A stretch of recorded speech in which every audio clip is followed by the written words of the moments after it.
Olá, amiguinhos lindos do meu coração, como é que vocês estão? Espero que bem, espero que na tranquilidade, espero que na paz de Já, certo? Chegando aqui com mais um pós-jogo da seleção, vamos analisar esse empate diante do Equador, 0-0, jogo em Guayaquil, a estreia de Carlo Ancelotti. E dá para dizer que foi um pouco frustrante. Acho que coletivamente eu não esperava uma grande atuação. O Brasil, vale lembrar, né? O Brasil fez apenas 3 jogos, perdão, 2 treinos com o Carlo Ancelotti. Então, assim, foi um contato, pouquíssima coisa para você criar um padrão tático, organizar uma equipe da defesa ou do goleiro ao ponto esquerdo. Não vai. É, mas eu acho que me decepcionou um pouco. Muito pela maneira, pelos erros que os jogadores cometeram. Acho que eu esperava um time um pouco menos ansioso e um pouco mais centrado. Acho que defensivamente foi a principal melhora, muito em função do Casemiro, que fez uma grande atuação. Nós vamos passar aqui pelos detalhes e analisar aí o que de melhor teve em campo. Foi um jogo bem chato, né? Vamos falar a verdade. Acho que, no geral, tanto o Brasil quanto o Equador não fizeram uma grande atuação. Um jogo bem medíocre. O Equador é um bom time, os jogadores taticamente são muito aplicados. O BKSS conta com uma grande geração do Equador, né? Muito em função do projeto do Independente Del Valle. São vários os jogadores que foram revelados lá, que compõem essa seleção.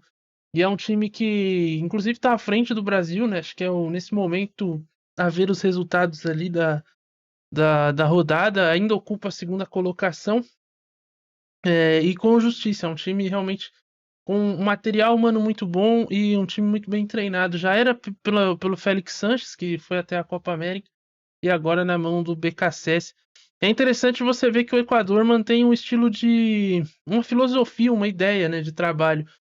Você tinha o Félix Sanches, que é um treinador espanhol, que é adepto ao jogo de posição, tentou implementar isso no Catar na última Copa, não deu certo. Ele foi o treinador do Catar, né, na Copa do Mundo. O Equador, inclusive, enfrentou o Catar com o Gustavo Alfaro no comando.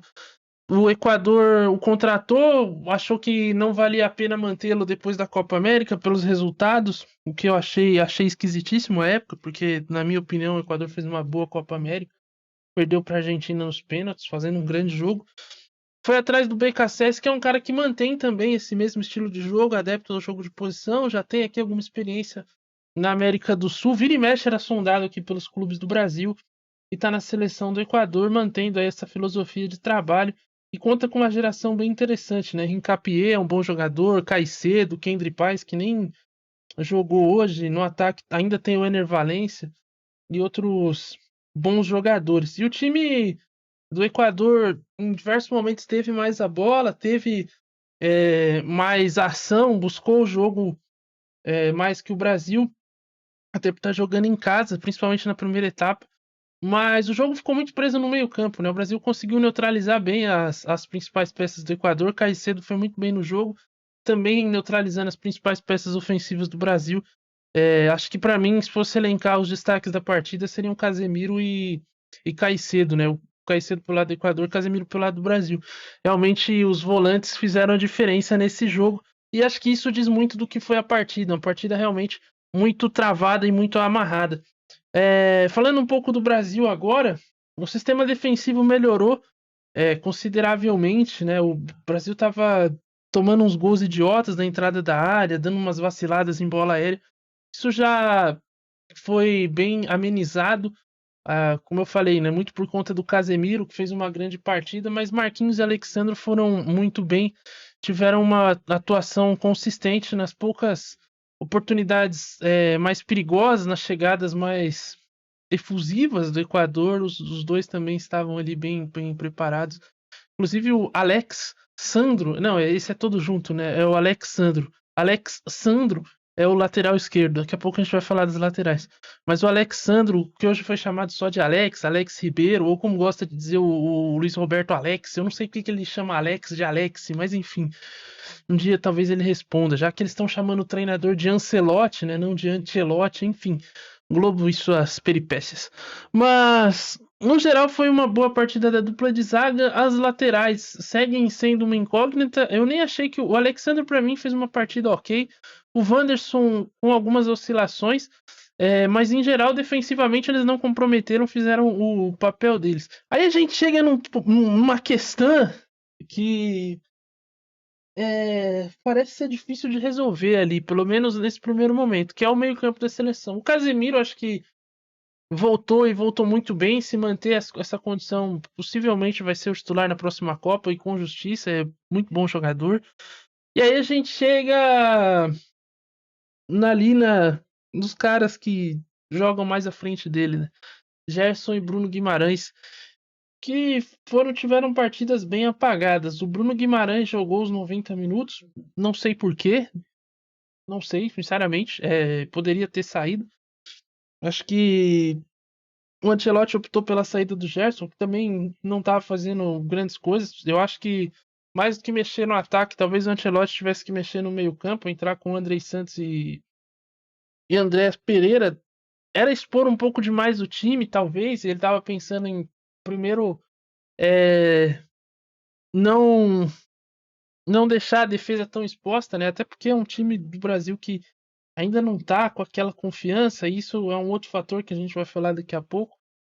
Mas eu entendo, acho que olhando por esse caminho, dele preferir um time mais sólido defensivamente e manter essa consistência, eu entendo o Bruno Guimarães ter ficado os 90 minutos, ele é um cara que ajuda mais.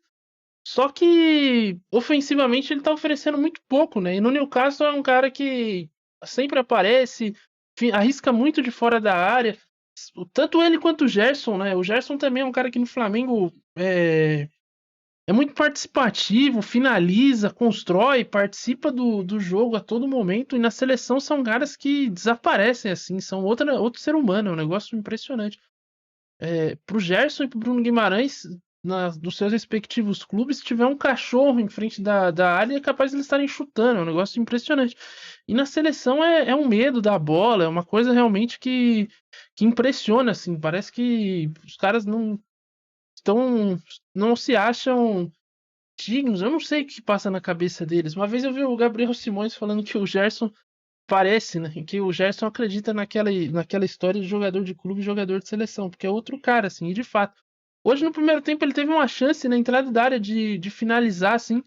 A bola se apresentou pra ele, era a chance dele enfiar a bica, velho. Sem pensar duas vezes, ele preferiu o passe pro Vini, que tava chegando, e acabou o Brasil não conseguindo construir a jogada de ataque e desperdiçou uma oportunidade que poderia ser boa.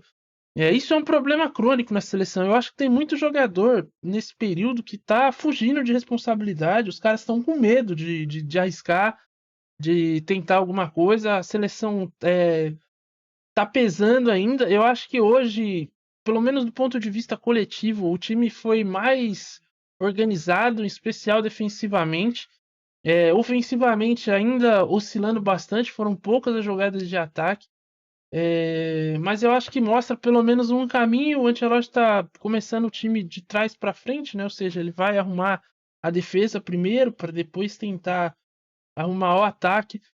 Até porque ele é um cara que ofensivamente gosta de dar muita liberdade para os jogadores, mas me parece que essa liberdade ele vai ter que conversar muito com a rapaziada aí, porque me parece que tudo que os jogadores da seleção menos querem e talvez até precisem no momento seja liberdade. Porque tá pesando, as decisões tomadas não são as melhores. Hoje eu achei que até uma certa ansiedade em alguns momentos, os caras querendo ir para cima, querendo tentar mostrar serviço, e mostra uma insegurança, né? Porque se eles estivessem minimamente seguros do que estão fazendo, essa ansiedade não se demonstraria, essa vontade de querer mostrar trabalho, de querer dar uma resposta, porque acho que também a chegada do Ancelotti jogam de uma certa forma responsabilidade neles, né? Ó, nossa, na grande maioria das pessoas nesse primeiro momento vai pensar, ó, o treinador a gente tem agora. Agora é com vocês fazer a brincadeira aí de futebol, né? Tentar botar a bola na casinha. E me parece que não vai ser tão logo nessa data FIFA, pelo menos, que as coisas vão se acertar.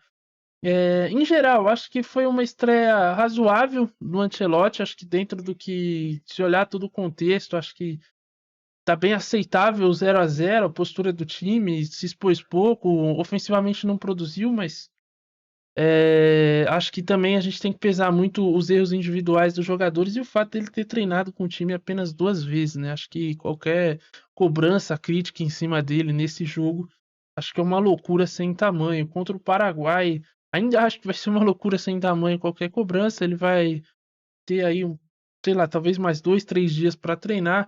Talvez o fator casa pese um pouco mais. O Brasil jogando aqui em Itaquera, acho que talvez a galera apoie, tente comprar essa nova vibe da seleção. Há uma questão com a torcida de São Paulo, né, que sempre dizem que é uma torcida mais crítica em relação a outros estados, né, comparada com, por exemplo, estados do Nordeste, quando recebem a seleção brasileira, ou mesmo do norte do país, enfim, sempre há uma cobrança maior. Espero que a torcida não entre muito nessa vibe e entenda o momento da seleção, entenda que é um início de trabalho e vá lá para apoiar e tentar dar uma força para a rapaziada. E claro que a torcida também não vai fazer gol, mas pelo menos não aumenta a pressão em cima dos caras, porque eles já estão pressionados. Acho que se fica algumas coisas de lição para o Ancelotti tirar. O Estevão hoje fez uma partida abaixo, acho que talvez pro próximo jogo aí com a volta do Rafinha, começar com o Estevão no banco e por no decorrer do jogo. O Richarlison também não fez uma grande partida. O Vini Júnior do ataque foi o que mais tentou. E acho que se há alguma coisa positiva ofensivamente aqui, o Vini acho que tá mais. Foi um dos poucos que estava do ataque, né? Foi um dos poucos que estavam mais confiantes ali em arriscar, em tentar alguma coisa. Acho que isso é positivo. Vai ser muito importante nesse ciclo o Vini Júnior e a ver aí. Acho que talvez próximo jogo aí mexer no meio-campo, abrir mão do Bruno Guimarães ou do Gerson para tentar aí um Andrés Pereira, talvez um Andrei Santos, que inclusive entra no decorrer do jogo. Mas de resto, acho que não tem muito o que mexer, não. Ele precisa de tempo com essa galera precisa jogar junto, ele precisa conversar com os caras, treinar para tentar encaixar o time. No mais, destacar aqui a transmissão da Globo, que botou. Aliás, a transmissão da Globo não, né? O pessoal da organização lá. Eu tô querendo criticar a Globo aqui.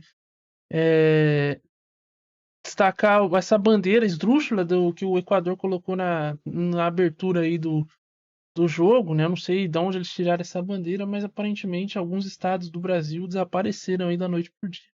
Fica a questão quais são eles aí. Não vi nada até agora, mas talvez a gente descubra.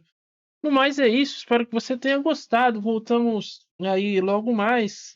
Depois do jogo contra o Equador ou contra o Paraguai vai ter pós-jogo também. E então se inscreva no canal para não perder. É isso. Valeu, falou.